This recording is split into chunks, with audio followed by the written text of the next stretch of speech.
welcome to the Church Girl. My name is Susan Makula. Nkwaniriza nnyo olunaku olulala lwakusatu buli lwakusatu ku ssaawa 4 ez'ekiro tukutuusaako programu yaffe The Church Girl. Eyakatwengako nga gwe mulundi gw'ogusoose buli lwakusatu ssaawa 4 ez'ekiro twafuna omukisa Salt Media batwa airtime okubanga abaana abawala tufuna bye twogerako issues ezitukwatako ebimu ojjasanga nga bigambo ebirala trainings nga za skilling so bingi ebiri mu programu eno ng'era programu yaffe eno tugijja mu Bible eri Bible based nga ekyandiikibwa kyaffe ekisooka kiri mu Ecclesiastes chapter 4 verse 9 and 10 two are better than one so osobola ogendayo ko n'osoma n'olaba kuki Bible kyeyogera nti ababiri basinga omu nti omu bw'aba agudde omulala asobola omukwatako so that's what we are supposed to do as girls bagamba nti if you cannot fix a fellow woman's crown better n'osirika than okubanga ogenda oyogera omuwala bw'ati yabadde kino. It's funny nti abaana abawala kyangu nnyo okwesanga nga beewalana because of a boy. Oyinza osanga omwana omuwala alemesa munno okulaakulana yet tulina kubanga tweyambako ng'abakazi ng'abaana abawala okubanga twezimba. So twagala okubanga olunaku olwaleero era kwaniriza mu programu yaffe omulama gwe tubaddeko ennaku zino gwa kuzuula a woman of substance. Who is she? Oba virtuous woman or a woman of strong character. Kyonna kyoyagala odefininga nti omukyala oyo gwe bagamba omwegendereza ate omukyala atandika mwana muwala. We prepare you for your future nti ensi gy'ogenda oyingiramu eyina ebintu byekusuubiramu ng'omukyala ng'omwana omuwala oba ensi gy'olimu. Oyinza okuba right now okyali dota naye ojja kuba an employee nga company gye bakozesa oba gy'okolera balina bye bakusuubiramu because oli mukazi oli mwana muwala.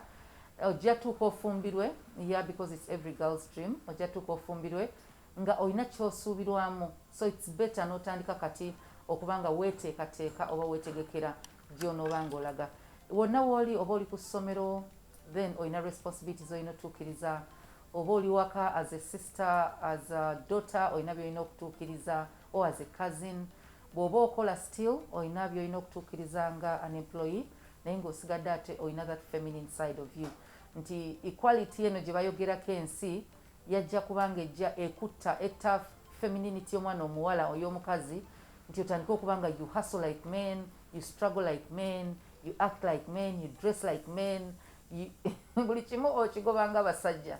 No, you have to take your place.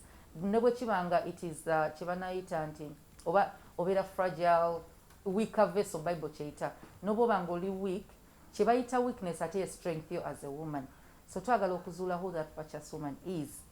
Well, today nina a special guests because I think their faces are new mu Church Girl kujja kwa lwe twakolanga Church Girl nga tukyakuŋŋaana nga group balimu so ngenda kubamba kwanjulira naye we twasemba okubanga tusinkana ku mpewo twali tukola ebyengalo ebyemikono nti as a woman of substance olina okubanga toli lazy nga olina byo addinga value either mu nyumba ya taatawo mu nyumba ya mamawo oba mu karumu ko mw'osula oba ewabbaawo some of you are married oteekamuko akantu omu nga buvudde ku ngalo zo so ne tuyiga ebintu ebimu we twasembera nga tulina ebintu bye tukola so we did try tulina obibalaga nga tubimaliriza so this was twagamba tujja kakozesanga ka organizer mu bathroom bw'oba oyagadde oteekamu lotion zo so twakamaliriza nga munda tutaddemu akagoye ng'ebweru tukaluse so we twasemba twali tuluka this part ne wano nga tetukaluse kukamaliriza so finishing yaffe ntuteekako beads just to make it a bit beautiful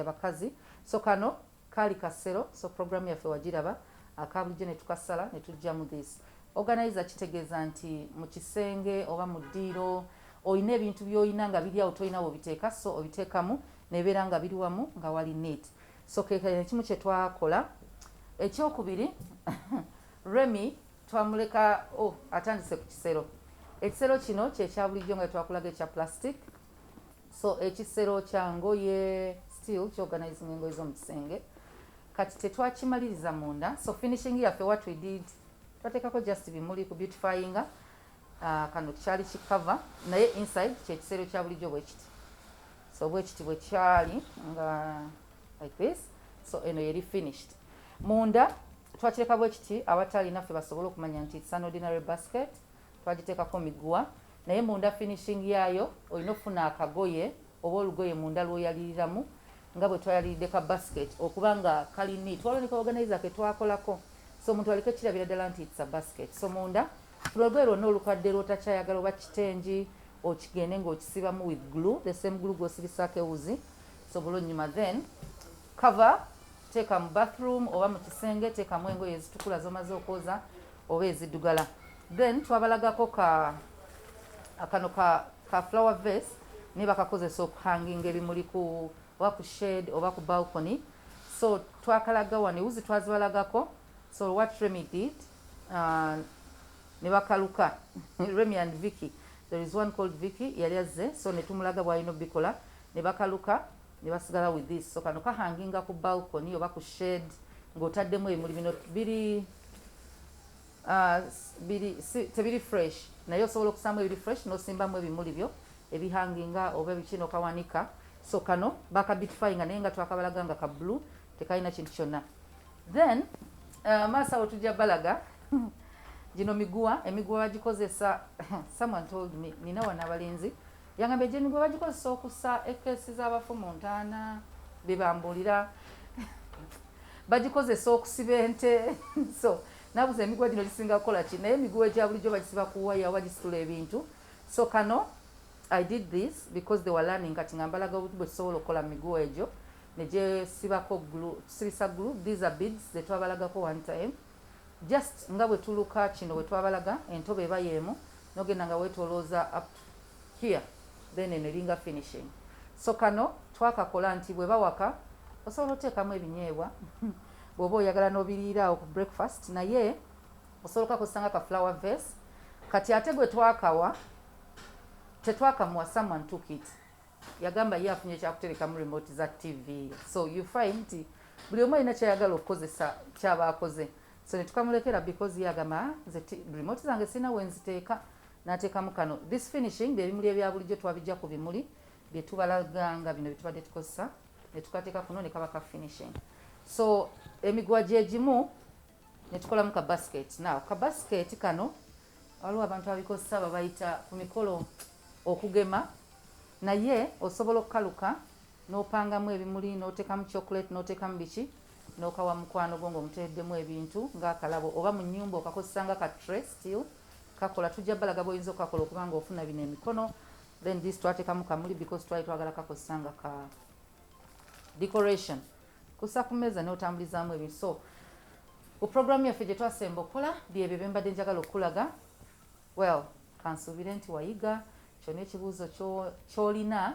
Let me give you a number gy'osobola tufunako eri 0701 74 8664 0701 74 8664.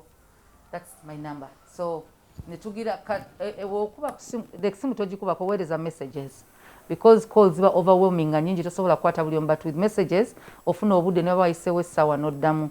So byebyo byaffe by'olunaku olwaleero oba bye twakola okuva luli up to today. Well, kamala obbanjulira my special beautiful ladies.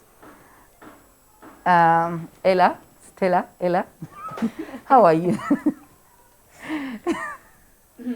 Batawanya, I disturb these women a lot. Stella, how are you? Long time, obadde obuze. Oli you're slaying, looking good as usual. Ekyewunyisa ku Stella yali yenkana Denise. Stella keeps looking good and good. Abantu abagamba nti abantu abanene balabika bubi baba tebamanyi kwambala, kubanga oyinza osanga omuntu omunene n'ayambala nga ayina emipiira muneena, oyo taba munene, just waliwo n'ayagala yambala obuntu bwa Denise bw'ayambala.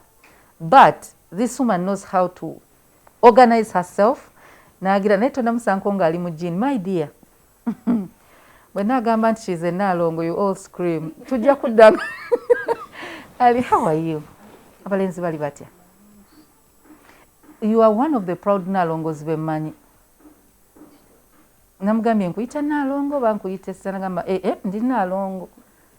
How do you find it okubanga oli muto tonaweza na 30 years, oli muto bube abalenzi abali stubborn ennyo bamanyi balalu bazibu sibasobola oba managing otya? Sijja kulimba. Okusinzira nti nina abanyambako. Mami. Yes. Oh, wow. Kati awo nabamanyira oyinza okugamba naye bo bali stubborn. Era bali stubborn nomenya okwekaabya. Aha. Nogamba oba obampe. Bandeetere. Obeera emirembe gyo ate ne bakkaabira nogamba. Ng'ate bali babiri. Wakikola otya nga bubbebi? Bali bubbebi. Bafuna challenges nyingi. Bali tebakaaba nnyo kutawaanya. Bakaabye bukulu.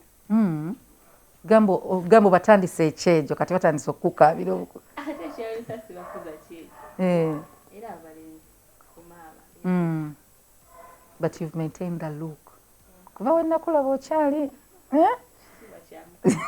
Edda bannaalongo baali ng'omuntu omala mulaba n'ogamba oyo nnaalongo endabika eyo ya nnaalongo naye mama bakakati this generation millennials. Denise. Kati erinnya lya Denise eryokubiri she's Alikar. R nino gipronouncing Aliker. Aliker. Nze nkuyita Laika. Kubanga kye kinyanguira. And I'm okay with it. Very fine. Oyinayo abantu nga nze ng'erinnya lyo baalikyusa?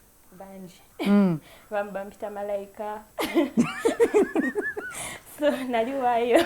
Wali waayo. Buli omu yewakwayitira ekyayagala. Erinnya litegeeza ki? My God. Linnya lya luzungu lya kika? Linnya lya kika Aman Aluledi. Lya kika? Yes. Nga ddungi bwe lityo. Singa mbuuza nnaalongo ery'ekika oyinza owulira wano mu Kampala obuzibu. You are Anna Rule? Yeah, from Zombo. From Zombo? Ogamba otya praise God? Ulira Kampala. Kampala. Praise God. Bakyogera batya mu Arul? Kizibu. Ate how are you? Chileke. Eriyo Mabel. Eriyo Mabel. Oh. Kati kanzire no praise God mu lulimi lwo Stella bagiyita batya? Bakyogera batya? Mukama asiimwe. Ankole, Toro, Bunyoro, Ankole. Oh, ewaffe tugamba Yesu yeebazibwe. Yesu yeebazibwe baddiya. Mugamba mutya Denise obadde otya mu COVID ebyaliwo byonna as a girl wafunako challenges mumwana omuwala? Basically, me COVID, it's been God's grace and sigifunye mu buzibu. It's been moving fairly, I can say. Yeah, because in COVID I managed to graduate. Nasembako graduation yali mu COVID. Yes. Wow. So I've been okay. Sustained by grace. By grace, no boy. Omanyite mwagala tugamba awali boy mutekawo grace. Sustained by God's grace. Ngalo sustained by a boy. Ebya Stella biwaavu mbuuze mama. Okay, well, thank you for joining us, the church girl. Olunaku lwali twagala kubanga twogera ku a woman of substance. Muli bawala mukyali bato kino kinalongo naye kito kizibu nkisinga obukulu simanyi bakyansa okuzaala abalongo. Anyway, tebyali byampaka naye byansooka. Anyway, so twagala kwogera ku a girl of substance. Mbadde mba followinga because mbeera ndaba abawala bangi era ne gye tutambulira osanga abantu bangi. Why are you the way you are? Lwaki you're different, you dress smartly, you look good. Abamu basoma ne badroppinga out nga muto Denise nti ki ekyakuuma kansooke nzire kukwe nti ki ekyakuyambako okubanga kikuuma. We thank God he did provide ekisawo ekiri atukuuma ne waliwo effort ey'omuntu okuba nti otuuka n'omaliriza okusoma ne bw'oba tomaliriza kusoma ne waliwo distance omuwala n'asigala n'ekitiibwa kye nga tetukulaba nga bagamba nti laba omuwala oyo bwe yeeyisa. So ki ekyakuuma? Ale mami nze kyenyinza okugamba ekyankuuma just like the way our mummy Madam Susan mulaba the way you carry yourself and the fact that we are born again. So I don't represent me, but I represent the Christ in me. So before I do something, so can ndowooza ne ngamba omulokole agenda labika atya. Now you look back n'ogamba kati omuntu agenda kugamba omuwala ono mulokole. neeraba bwe yeeyisa neeraba bwe yeeyisa so tulina ekitiibwa kya Yesu kye tukuuma ne kikuwa engeri gye weeyisaamu engeri gy'otwala abantu engeri gy'oyogera n'abantu kubanga abantu bennyini betusanga betuleeta eno mu kingdom gye tuli so if I'm a daughter of the Most High I'm a princess how if the earthly princesses balina engeri gye beeyisa kubanga mwana wa kabaka owa ku nsi kati nze omwana wa kabaka bakabaka nina engeri nange gye nina okweyisaamu eweesa katonda wange ekitiibwa Stella ki ekyakuyamba because oyina abaana oyina bu twins those handsome boys naye still before that nga oyina omuwala gwoportrayinga nga oyina bwe weeyisa still nomala okuzaala okyatwala ekintu kyekimu nti tetunakulabako nga Stella bagamba mukimanyi oli omuwala bwe yali si bwali anti bagamba yayonooneka so waliyo eyo definition ki ekyakeepinga ng'ogamba bannange nina okwekomako wano wenkoma na dropping out of school okay first of all dropping out of school nze ya deciding yes kati ne from childhood nina mentality egamba nti omuwala olina okuba nga olabika bulungi you know abawala ffe opportunities zituhiitinga all the time netegenda kuhiitinga nga wena teweetegeera teweemanyi so n'ekirala mami wange ambuliridde nnyo kale ebisinga ebiri was ebyo byo otuuka n'ogamba kati nkola church I know the outcomes of everything yes I got pregnant at a young age naye despite of that nagamba this won't stop me to get to you didn't lose yourself tewagamba nti kati obulamu bwange buweddeyo bukomye yeah at some point nagamba how will they see me how will they know first of all at school I was one of the popular people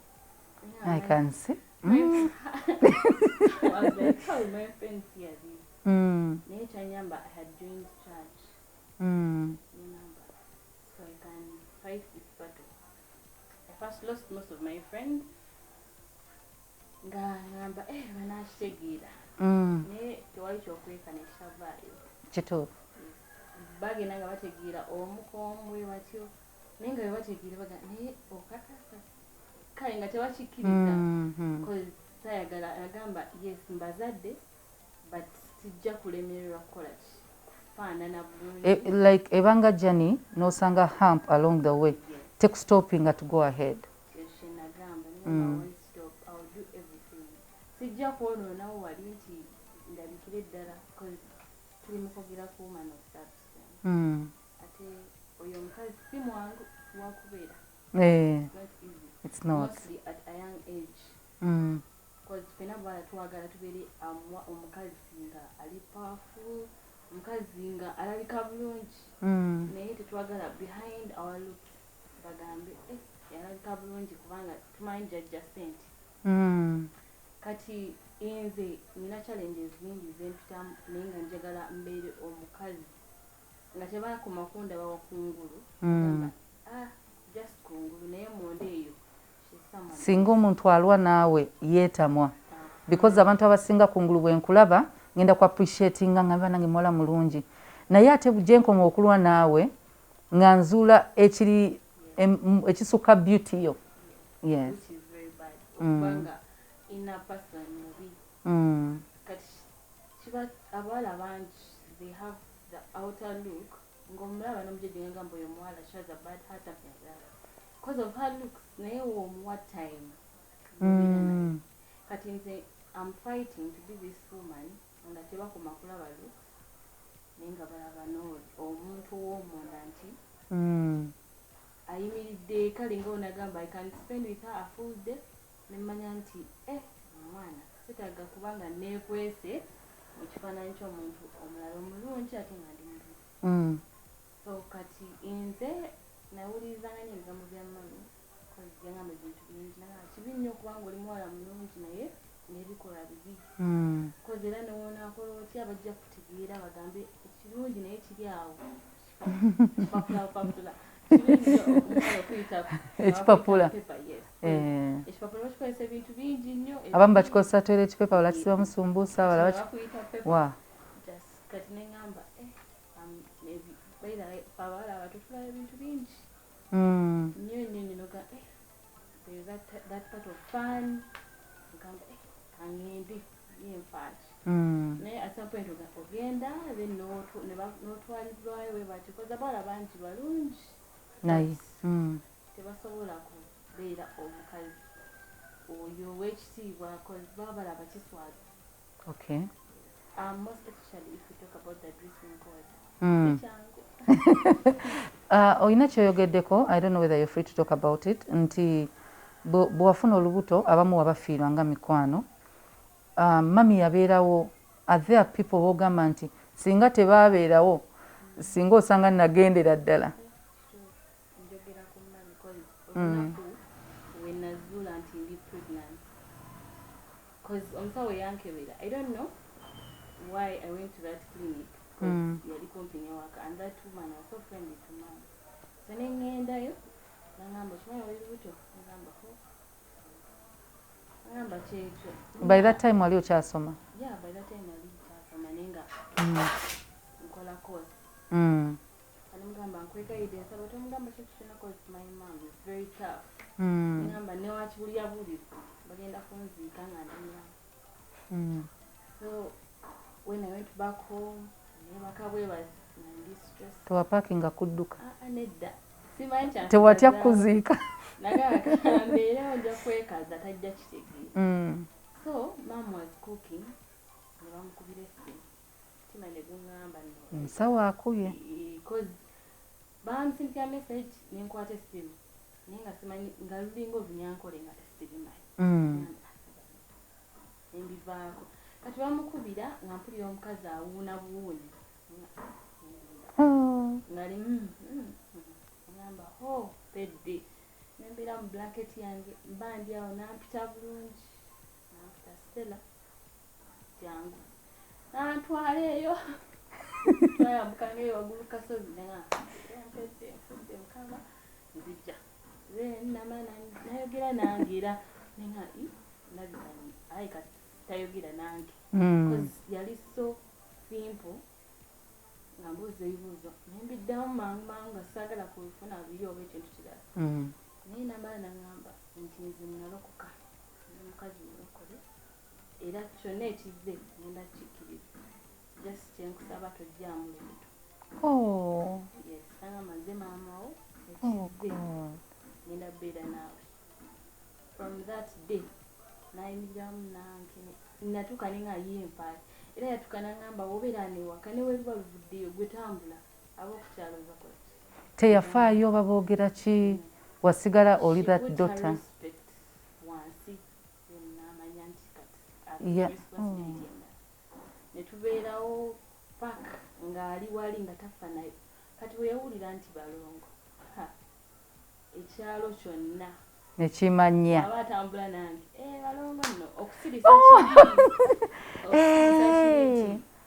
kibi olubuto waka kati ngali proud ye omwana we yes nti wabawo kino shame naye yagamba ekitiibwa kyange kankisse wali for my daughter natandika obeera proud nti agenda nafuuka jjajja w'abalooka nga kyatayagala Stella abeere depressed mami we love you so much kati awo natuuka nefuna confidence ngambe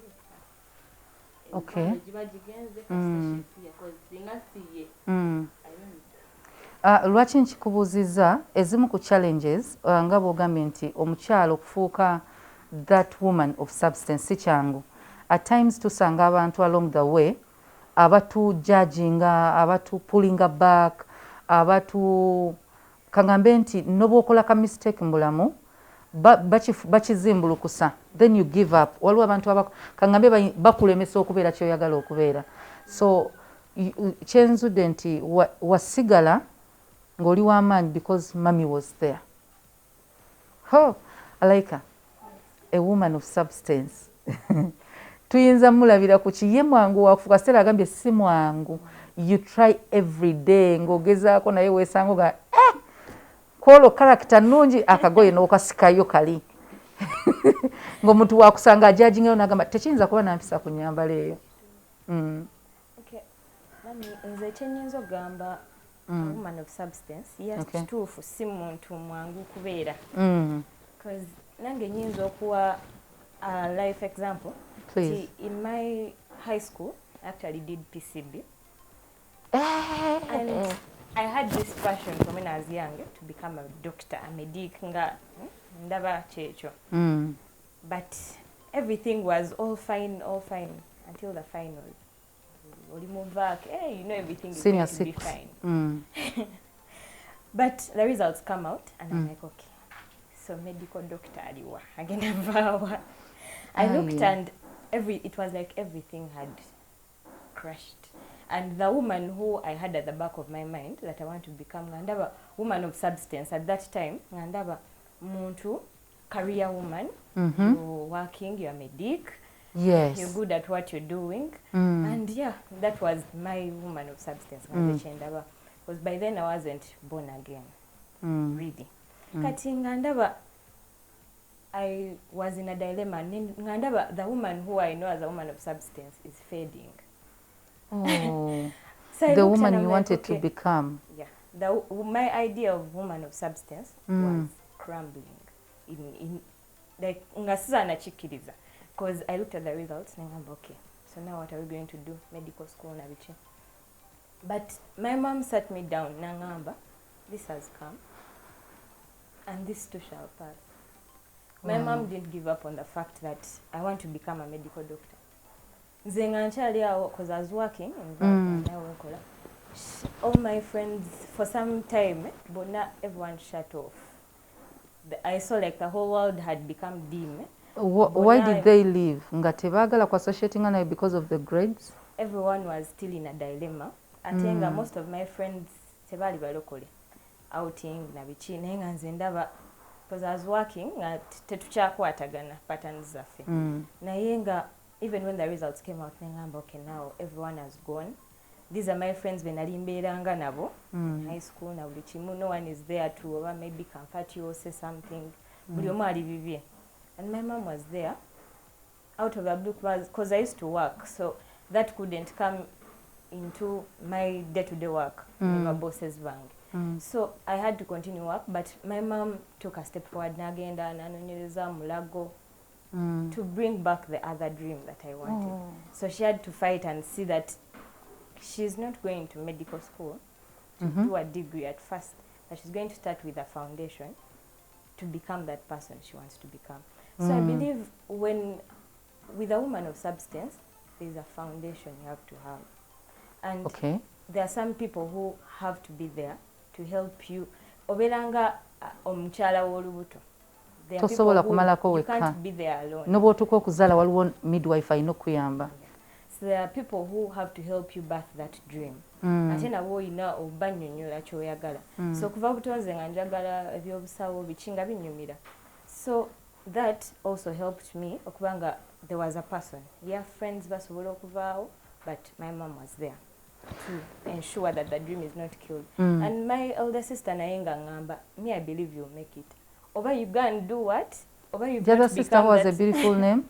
Daphne. No, this one is called Daphne. So she would always be there ngamba. Even if you don't become the medic, you can always, I believe you, anything that you do, I believe you become something. You make something out of it. So she had that confidence until over you do what? It will always work out.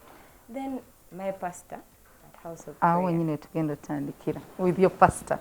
Now, buli mwala tulaba oyinza okuba nga goyinza okuba watuuka dda ku dream yo and you need to help someone else. Waliwo omwala omulala akwetaaga omukwatako atuukeko, oba oyinza okuba maama essaawa zino atulaba, oyinza okuba nga omuntu gwolina okukwatako ali ku office gy'okolera, ayinza okuba ali ku ssomero gy'osomera, nga dream ye oyinza okugitta oba ogiyambako ogizimba. When we return tugenda kudda tulabe how did she make it. Mami, banange, our mothers, we love you so much, especially bamama ababaddewo ne mutukwatako. We go through a lot. Naye mama bw'akulaga nti wali ali supportive, weeyongera okuba nga oddamu amaanyi n'ogenda maaso. Still on the Church Girl, tugenda kuba tukomawo.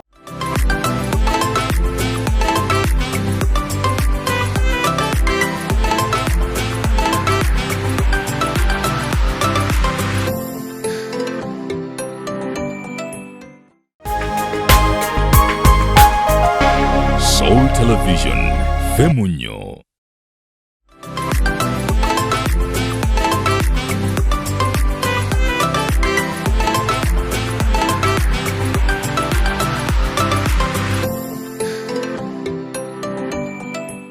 Welcome back. It is still the Church Girl. Susan Makula is my name. I'm with Princess Ella Stella, and then with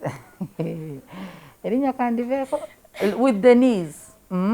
It's a beautiful name, Kati. For me, I prefer Alaika, but then the Alu will have me bambuze lwaki erinnya ly'omwana olikyusa.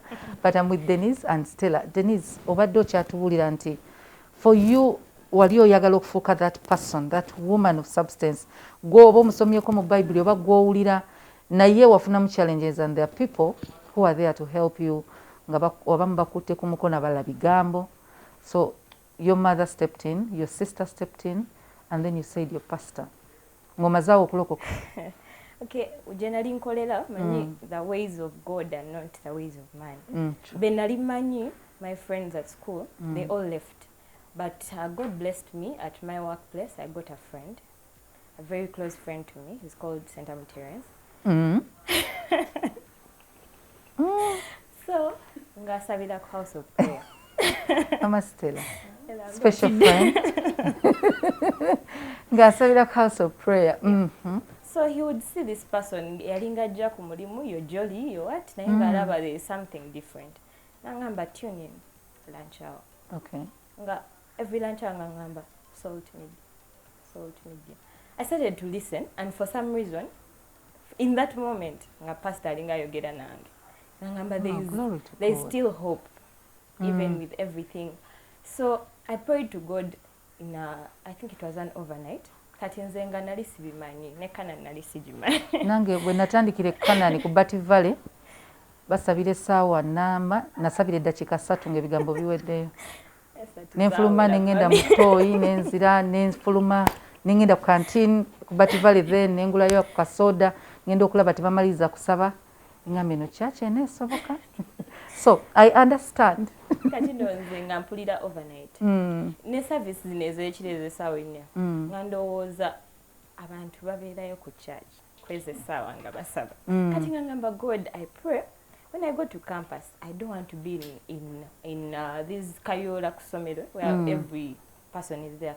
I had this belief that my friends left, so I didn't want anything to do with anyone. I wanted to be alone. You only needed yourself and God. So ngandaba, if I'm to go back to that life of being around very many girls, bagenda, they are going to spoil that which is growing. They are going to discourage me. They are going to blow out the small light that I'm seeing.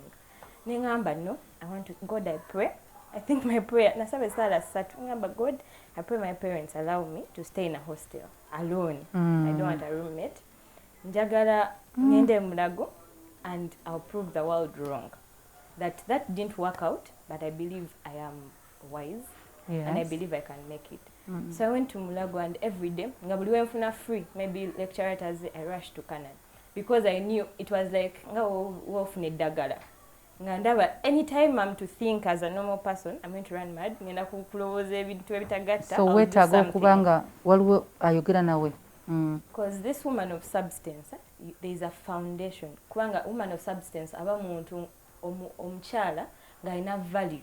So you can't have value when there is no foundation. True. So I was still in that process of oli gwe nali manyi ya crashinga. So kati otandise okuzimba a new person.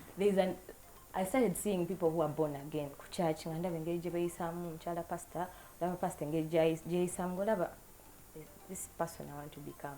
Nga ku macha when I'm going to Mulago, nga nteekamu program ku macha, your health educating. And I'm like, wow, this person is born again. This person is a medic. She's speaking health. Nga ndaba, which hope. Was your dream? There is hope. Wow. So every morning I would listen to it and I'm like, okay. Sometimes I would even rehearse the show. Okay, now I think next week tulina okukola babiri. It was so funny. Tulina okukola babiri mutambula n'okumanya. So nga ntambula akasozi k'e Mulago. Nga mbiddamu because I would be alone. I started learning to be alone and coping. So the only friend I had was Terry. nga nyinzo mukuyanda mugamba Terry manyi today in the morning Chala Susan Makula yanyumiza, and he would give me audience. Now uliriza all my katemba. That's the other special friend, eh? Okay. Yeah.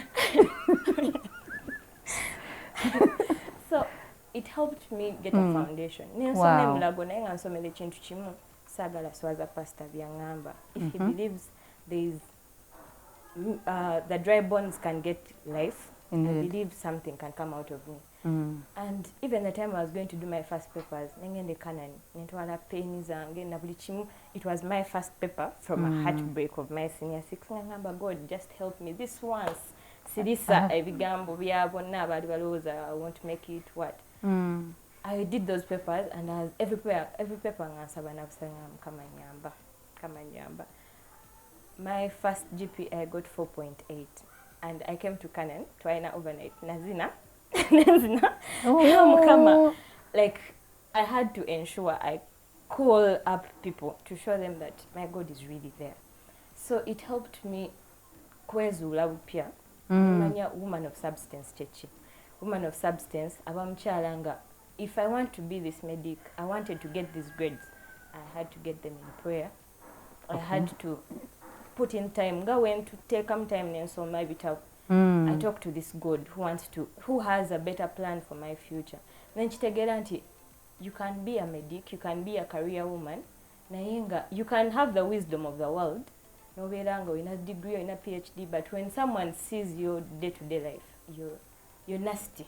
Natasobola beera nawe tasobola relating na abantu bosanga abantu abanyuma abantu abayisa bubi because aloza yasoma.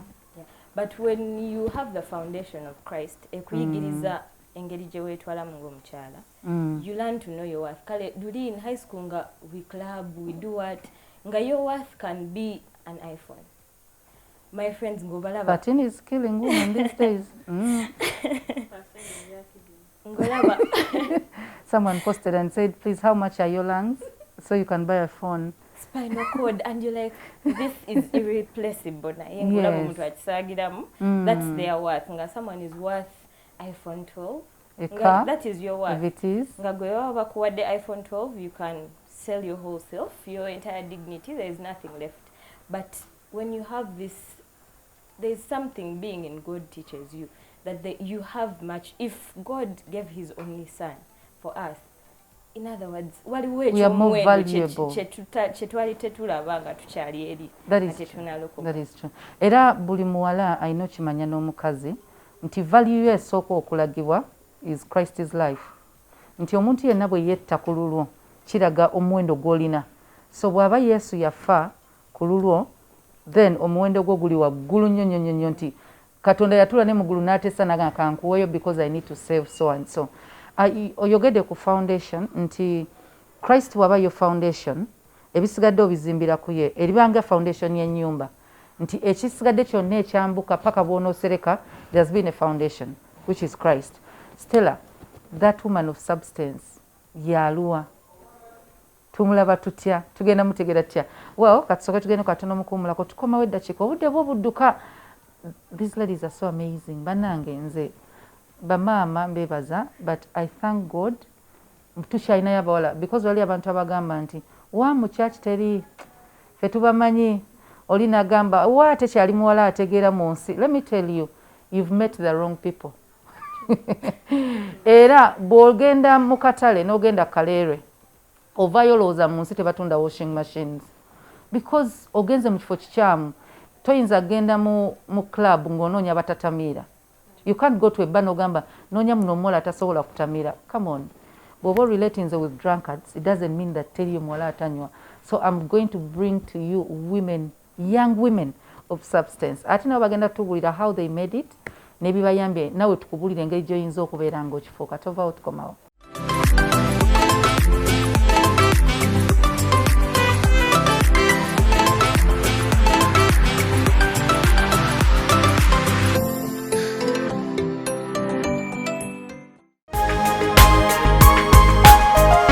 Soul Television, Femunyo.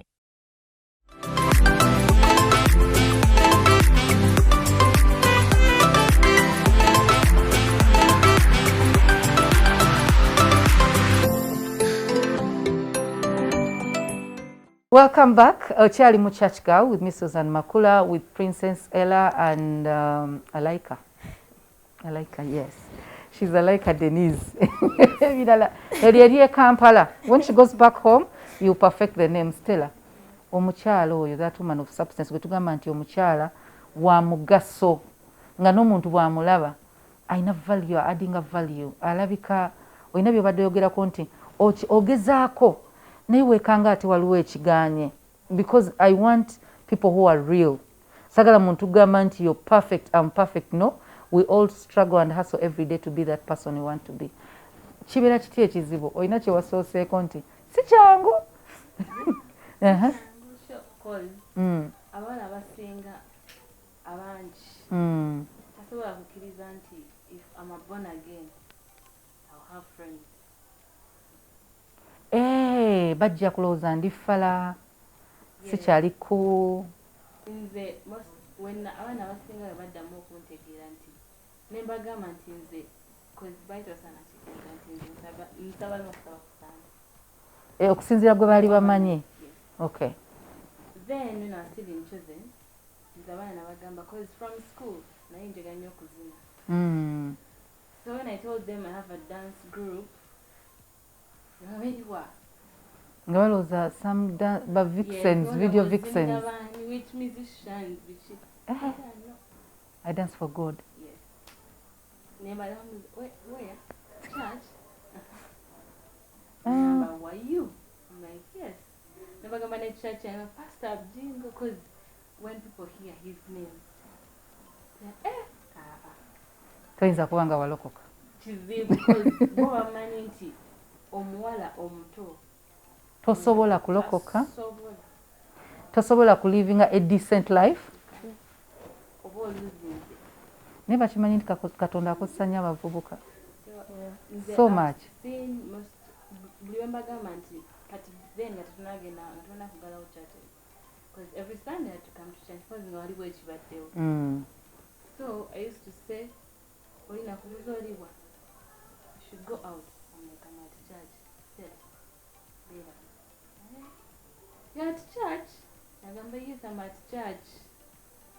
Making a sure maybe I'm silent. Tebakunyenyaamu kono gamba naye lwaki ngenda mu church nga nswala. Actually, after onamala okuzaala time eyitawo ne tukoma wano, before I joined Church Girl, I got some of my friends and I seen because actually when nakitegeera nti it's very bad to bring back someone ngo wali wejjako ate ng'olokose n'omuzza nze kati we badda alaba vibe ndala olina by'obadde omiisinga oli mabega Being a welfare of church, naye first of all, when I went to church, challenges because when I came, I met the chosen girls. I won't lie, never gala, but at some point, most of them, yes. Rumors, byenvuddemu byensanga ate mu church. Bana abewalana because me from emabege you manchali todo naisagala kubera nyamba wala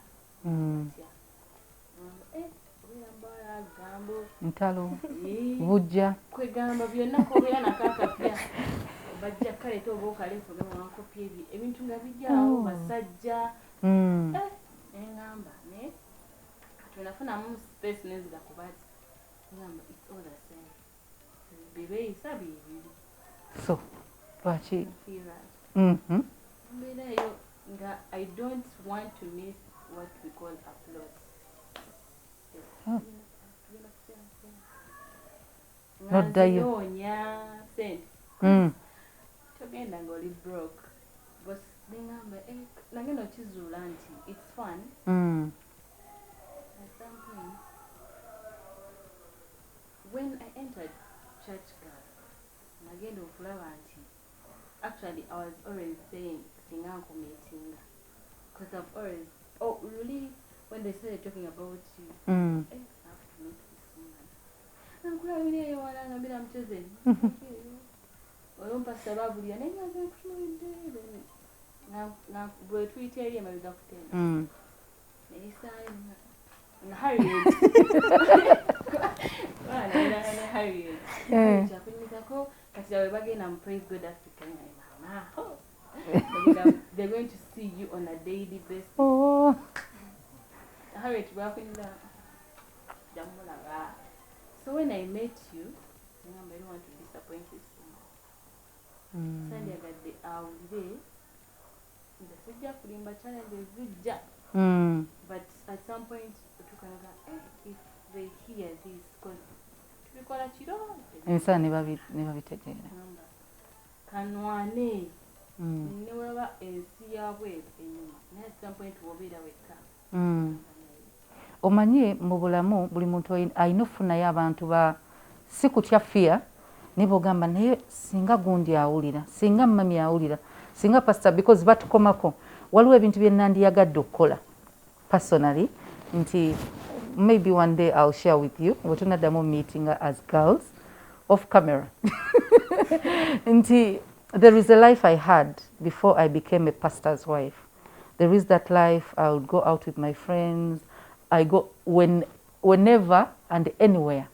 I'll be okay to sit in a bar and restaurant, though I don't drink naye nsobola otuulawo comfortably.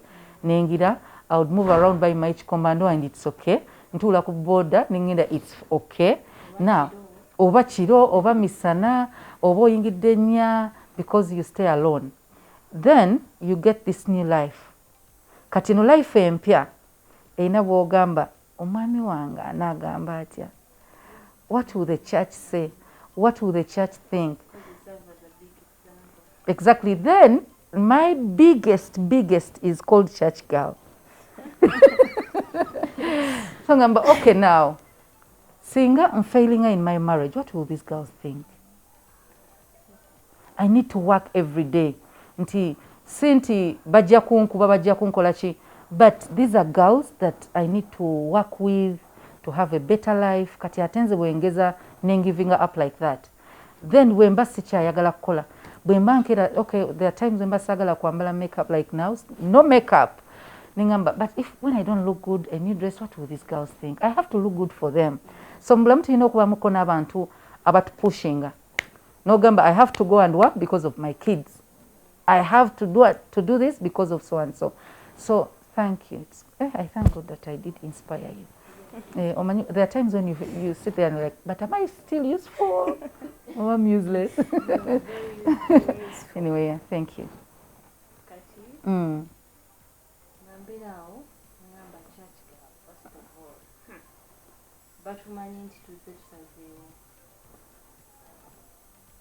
Ningamba mikono gyange terijja bitegeera so I need to nga pastor akyogerako kat kusala mikwano ekitagasa ja mu ssimu yo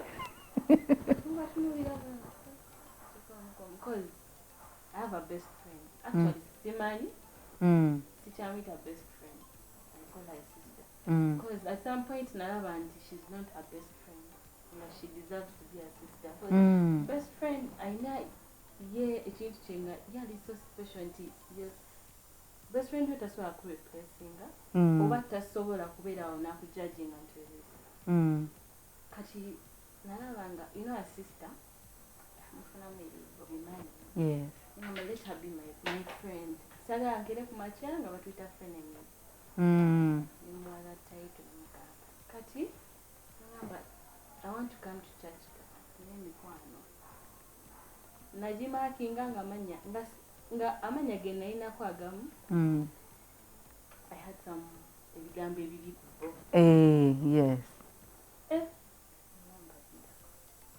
but don't judge a book by its cover kamba sinkana first of all was raining naye nali mutya si mwangu asirikaawo si mwangu waku approachinga yes I'll go so the chance I got when I came here I got to know who ran in njamusinikira kamanya the friend because sinofuna omuwala akwagaliza obeera awo naye nga mulimu kali abatali mu church kale ng'oli ng'omulabira ddala anyumye naawe naye muli mutima gankali kino so abawala abasinga gitasobola kubaawo nagamba I can achieve this when I'm called a born again. Yeah, but chimuswazi bawulira batya mbonze nsaba nosaba kusande ye bawulira batya nti mpulira enjiti you know, because my phone in a social media, so they've ever checked one of my friends. Which app is this? I'm not yandi. Bakalaza game zaki. Mbona owulire no abayinga bagala ku discouraging. Oh yes, abayinga bakulaga with because mba omani wo becoming a born again. Then go live into me. Or in a gam can you going to like that when I became a mother. I mean tukaninga anestela. Mfachi. Ngatoli natukanenga wewe tunasana bingira kati ngangamba basangayo ngeze mama ne papa badewe tutambula mchifonga today this serious ate manyife chetukola tuje ngamba hi Stella, how are you? You freeze nengamba kati waliwo ebifo it's to have fun kati let me have fun nanerekera mu kibiti oba nansanga ku pool swimming pool tubagenda gamba nti ne dressing which is okay, swimming pool is fine. okwambala cause nagamba enyambala njagala nnyo era nyina ne tekubowamu tesobola kumbo tesobola kumbo cause nagamba ayambala luwanvu but she's still beautiful, very beautiful. Thank you. I have to buy you a long dress. Never know long. Inspired me to church Sunday. Never remember anybody.